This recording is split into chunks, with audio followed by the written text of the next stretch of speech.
नमस्कार। सितंबर की शुरुआत से भारत ने करीबन 7 से 8 अलग-अलग क्षेपणास्त्र प्रणालियों का सफल परीक्षण किया। उसमें हाइपरसोनिक टेस्ट डेमोन्स्ट्रेटर व्हीकल से पृथ्वी मिसाइल तक, नाग एंटी टैंक मिसाइल से लेके संत नाम के एक मिसाइल तक कई सारे अलग-अलग क्षेपणास्त्र प्रणालियों का सफल परीक्षण पिछले 2 महीने में हुआ है। इसे कई सुरक्षा सलाहकार, सुरक्षा विशेषज्ञ, चीन के और भारत का रवैया जताने वाला प्रयोग बताया जा रहा है, जो कि है। लेकिन इस लगातार अलग-अलग क्षेपणास्त्र प्रणालियों का परीक्षण करने की वजह एक बहुत बड़ी और बहुत बहुआयामी है। इसे हमें भूलना नहीं चाहिए। 2020 ये काफी कठिनाइयों से परिपूर्ण साल रहा है भारत के लिए खासकर।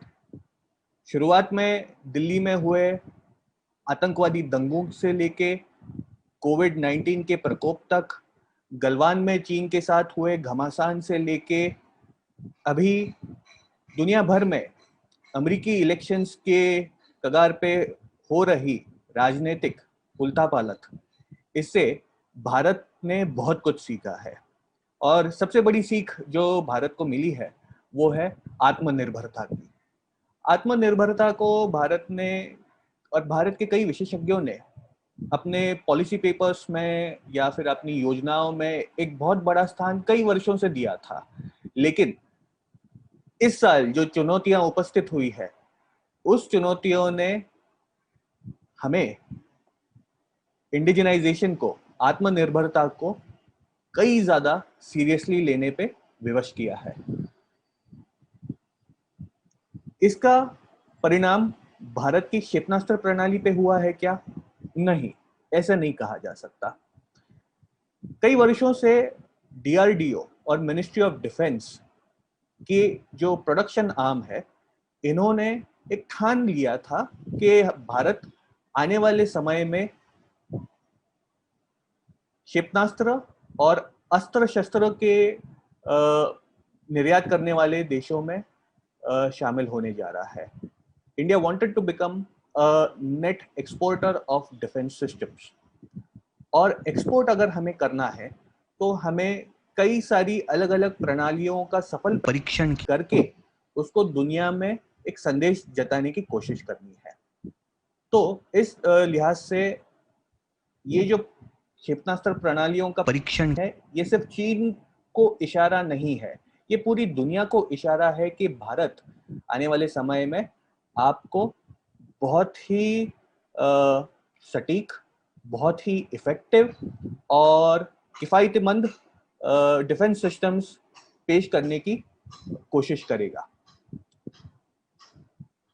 नरेंद्र मोदी जी के प्रधानमंत्री पद ग्रहण करने के बाद कई सारी बड़ी-बड़ी जो अंतर्राष्ट्रीय सभाएं हैं, जैसे nuclear suppliers group, missile technology control regime, इसमें भारत का समावेश हुआ है। और भारत के प्रति दुनिया का जो कॉन्फिडेंस है, वो कई स्तरों से ऊपर उठा है। भारत ने अपने इलाके में, खास करके ईस्टर्न हेमिस्फीयर में, जो जिम्मेदारी से बर्ताव किया है, अगल बगल के जो देश है, पड़ोसी देश है, उनको मदद की है। खास करके यमन युद्ध के दौरान, या फिर अफगानिस्तान को दी हुई आर्थिक मदद, अफगानिस्तान को दिया हुआ एक मॉरल सपोर्ट, या फिर म्यांमार को उभरने के लिए मौका देना, उनकी मदद करना, नेपाल और नेपाली जो पॉलिटिक्स है, जो चीन की ओर झुकाव कर रहा था, उसको एक बैलेंस तरीके से मेंटेन करना, ये सब में भारत ने अपनी किमाया दिखाई है। लेकिन मिसाइल सिस्टम ये एक ऐसी चीज है जिससे भारत अपना रिस्पॉन्सिबिलिटी का जो स्फीयर है, जो स्फीयर ऑफ इन्फ्लुएंस है, उसको बढ़ाना चाहता है। आने वाला समय बहुत कठिन है, खास करके जब दुनिया में दो नई ताकतें ऐसी उभर रही है जो एक दूसरे से कट्टरता से एक दूसरे के विरुद्ध खड़ी है, जिसमें अमेरिका और चीन का समावेश है। मल्टीपोलैरिटी, बहुध्रुवीकरण, ये बहुत ज्यादा प्रमाण में फैलता जा रहा है।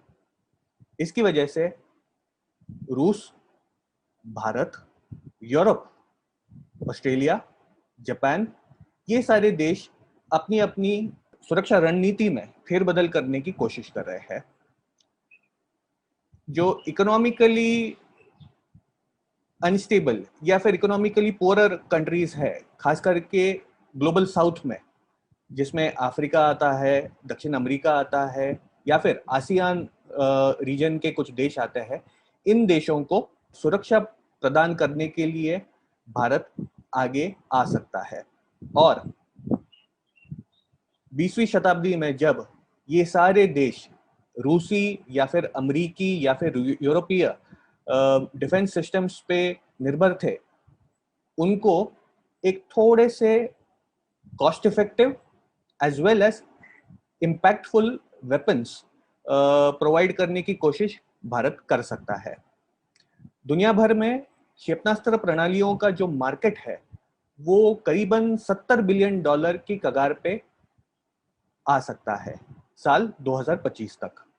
इसमें भारत अपना योगदान बढ़ाएगा, क्योंकि हमको आगे चल के ना सिर्फ खुद की सुरक्षा की ओर महत्व देना है, बल्कि हमें हमारे जो मित्र देश है या फिर ऐसे देश है जो खुद को संवारने की कोशिश कर रहे हैं, खास करके जो अफ्रीका में है, आसियान में है, या फिर पश्चिमी एशिया में है, या फिर दक्षिण अमेरिका में है, इनके लिए भारत एक net provider of security systems या फिर डिफेंस सिस्टम्स बनना चाहेगा। आत्मनिर्भर भारत का मतलब ये भी है कि हम दुनिया में हाईटेक मैन्युफैक्चरिंग के एक बड़े एक्सपोर्टर बनना चाहेंगे, और हाईटेक मैन्युफैक्चरिंग में डिफेंस सिस्टम्स का बहुत बड़ा एक परसेंटेज है। इसके लिए डिफेंस सिस्टम्स को हम ना सिर्फ डिस्ट्रक्टिव वेपन्स की तौर पे देखना चाहेंगे, बल्कि कई सारे ऐसे अस्त्र है जो डिसरप्शन के ऊपर फोकस ज्यादा करते हैं। ऐसे वेपन सिस्टम्स को भी बनाने की कोशिश भारत आने वाले समय में करेगा। इसमें साइबर वेपन्स, इसमें इलेक्ट्रोमैग्नेटिक वेपन्स, इसमें AI driven, artificial intelligence driven weapons का भी समावेश हो सकता है। भारत ये एक जिम्मेदार देश है। भारत ने अपने से पिछड़े देशों को हमेशा से मदद की है, और अपने से जो आगे देश है, खास करके जो डेवलप्ड वर्ल्ड में, वेस्टर्न वर्ल्ड में है, उनकी हमेशा इज्जत की है, रिस्पेक्ट की है, और हमने जिम्मेदारी से विश्व के पटल पर अपनी जिम्मेदारियों को बखूबी निभाया है।